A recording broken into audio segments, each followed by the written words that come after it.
great pleasure to be here. Since being invited by Professor Cho as a keynote speaker, I prepared this manuscript for this presentation as a keynote speech. So the title is same as the conference title. And as we are all aware, the financial education or financial literacy is a global agenda since the financial crisis in 2008. And digital transformation, as well as the aging society in global world, becomes the very challenging environmental change for the financial system and the economic world. And financial education in global society now faces the opportunities and threat provided by the economic instability sampled by the financial crisis, the technological change of digitalization, and the social change of the aging. So I feel very honored to share my knowledge and my recent teaching experience with you today in that important agenda. I have 40 slides in 10 minutes, so I'm gonna speed up. Okay.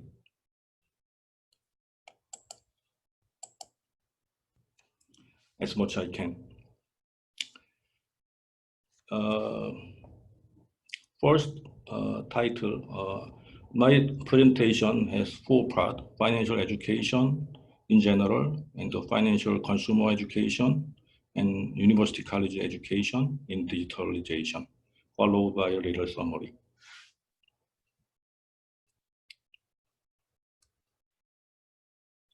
Traditional financial education usually cover several components of the financial system, such as principles, product, law and regulation, and the financial institution, consumers, market mechanism, and so on.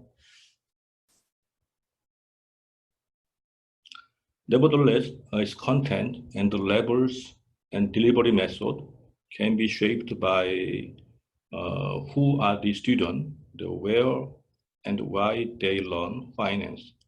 Thus, consumer education may be different from bank employee training program or college student education.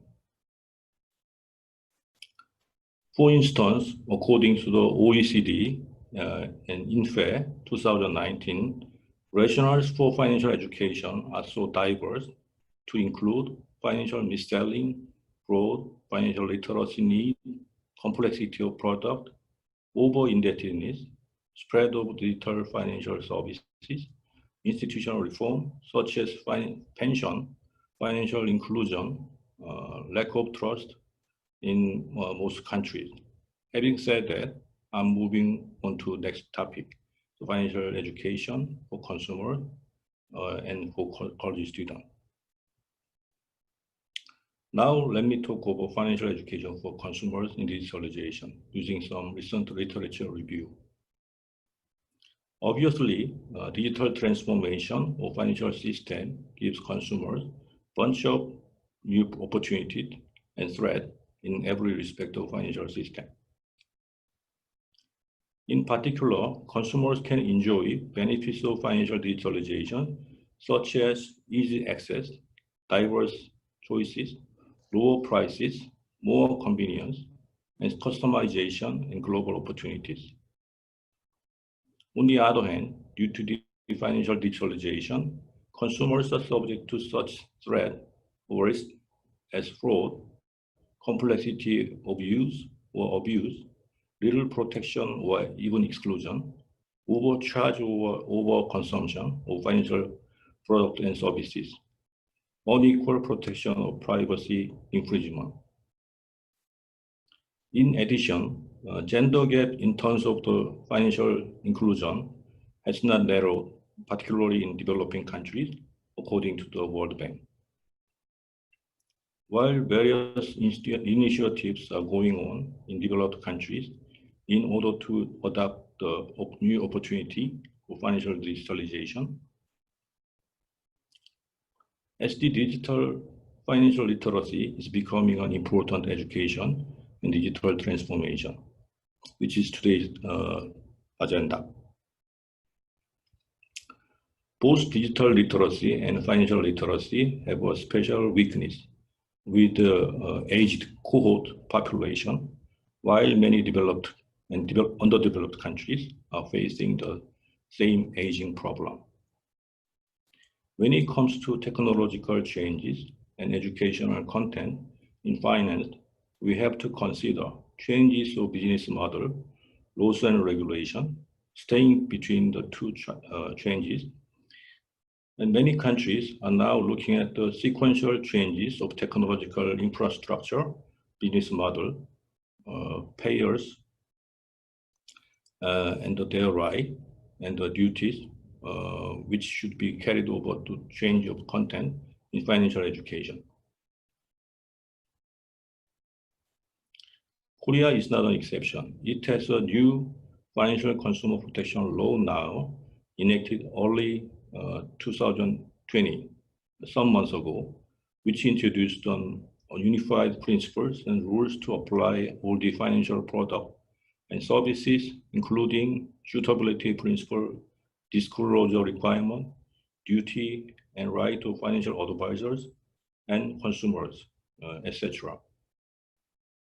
In Korea, sequential change of technology, business model, law, and education are also affected by external factors such as COVID-19 pandemic, economic downturn, or recession, or business restructuring demand to reduce number of employees, aging society and politics, and even academic politics as well in reality. But the bottom line for financial consumer education is that it should include education of new products and services, awareness of digital risk, how to control digital risk, and consumer right and readiness procedure, in addition to traditional financial theory. And when it comes to process of education strategy and program, OECD advises stakeholders to develop recognition, cooperation, roadmap, guidance, and cooperation, and so on. Now, let's turn to the topic of the university education in digitalization. Here, I would share my own recent experience of class teaching with the simulation software. As I mentioned before, traditional education of finance should reflect recent changes of financial market and their external environment in various ways. Korea also experienced gender divide in digitalization to some degree. Men uses digitalization more than women overall in Korea. There is some explanation over the gender divide with respect to brain system and mass capacity in Korea. As to insurance education, digitalization is going on at some universities. For instance, the Illinois State University in US runs a simulation-based course in order to apply knowledge in real-world situation, to teach this decision-making rather than knowledge of acquisition, to provide holistic understanding, to enhance student engagement, to improve learning, retention, and so on. Following this innovation, I could offer the software to my undergraduate student last semester. The slide shows the simulation software developed by a UK vendor, who was so generous to offer this software of trial version for free to my student, which was a bit complicated to my student who ran it for 3 weeks in a row. And I asked the student to make a note of their experience before and after first, second, third weeks of exercise at the later part of semester, with one bonus point as a token of my appreciation of their report with this format. As a result of their report, I can summarize their opinions with the simulation learning in terms of curiosity, motivation, confidence, difficulty, fun, knowledge, attitude, behavior. Students showed improvement in all the aspects over week, except difficulty, which remains stable. Competence was the aspect with the highest improvement, from 2.9 to 4.8 out of 7-point scale. Knowledge, attitude, functional capacity has also improved a bit.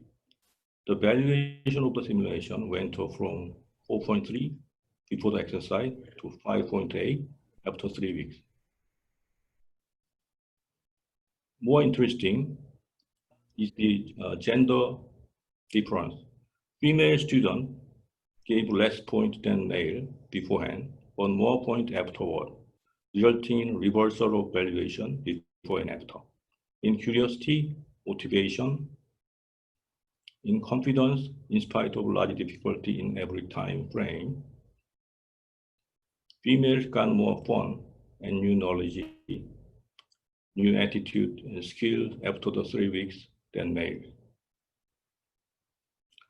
Their valuation went up from 4 to about 6, while males from about 4.9 to 5.7. Thus, 2-point increase versus 0.8 point difference. This is the bright side of digitalization of finance education. The digital divide or in gender divide on top of the general improvement of education. Now I'm summarizing my speech as follows. Diversity of financial education is now facing a new opportunity and threats given by environmental changes of the economy, society, and technology. Digital financial literacy is getting more importance for the aged consumer population, which lacks in both digital literacy and financial literacy. Financial education based upon new technology provide a new opportunity to lecturers and students in university. That is all for my speech today. Thanks for your attention.